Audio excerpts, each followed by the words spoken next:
Story in the Bible,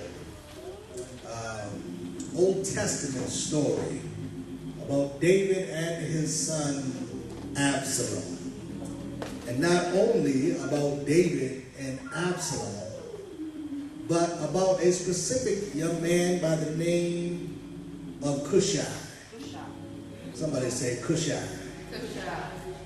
So here in the 18th chapter and the second verse, we'll find in King James Version, and David sent forth a third of the people under the hand of Joab, and a third of the people under the hand of Abishai, the son of Zeruiah, Joab's brother, and a third part under the hand of Ittai, the Gittite.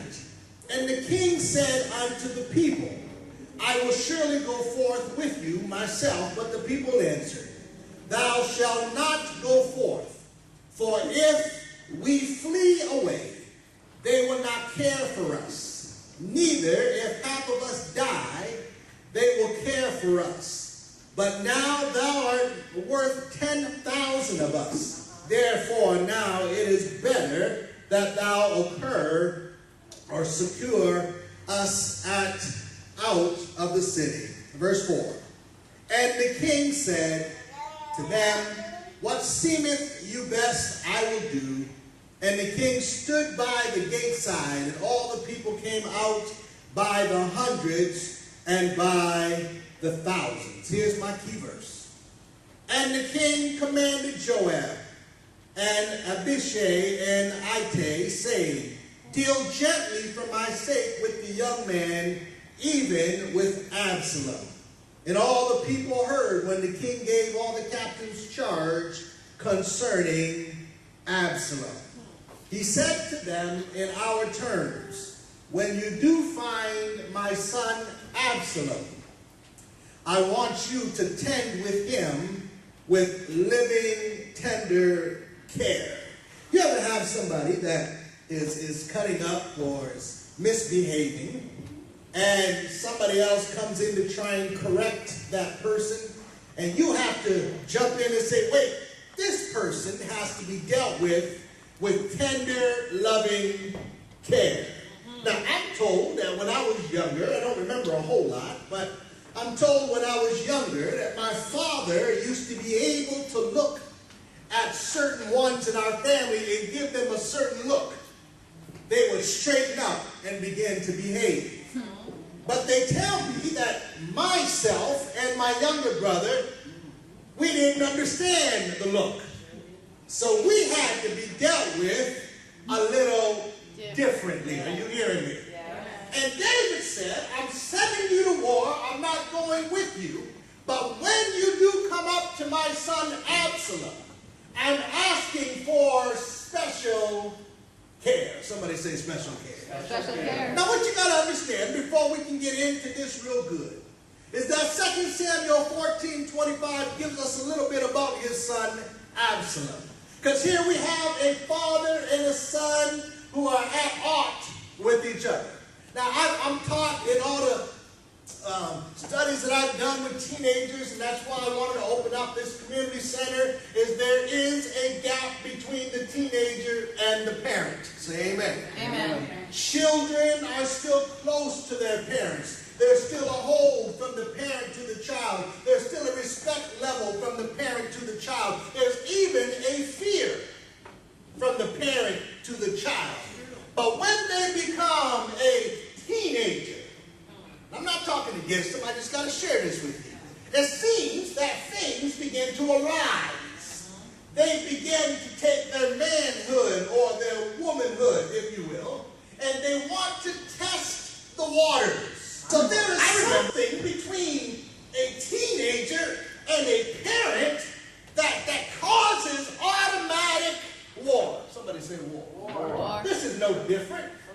Absalom's brought up with his father being the king. And you know, some of us are brought up, and parents, we're guilty of it because our children can do no wrong.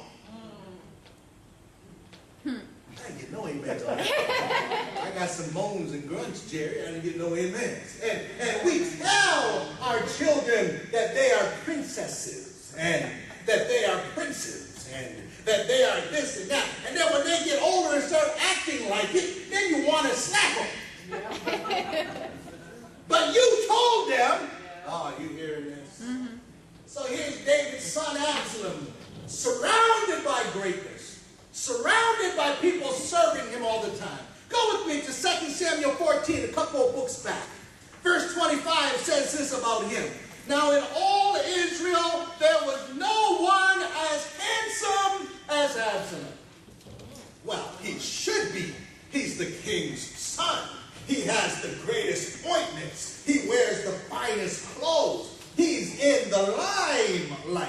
Did you know that the people who are in the limelight the most are athletes, actors, politicians, and preachers? And musicians. Did you know that? That's who our children see the most. They can tell you who the hippest rock groups are today.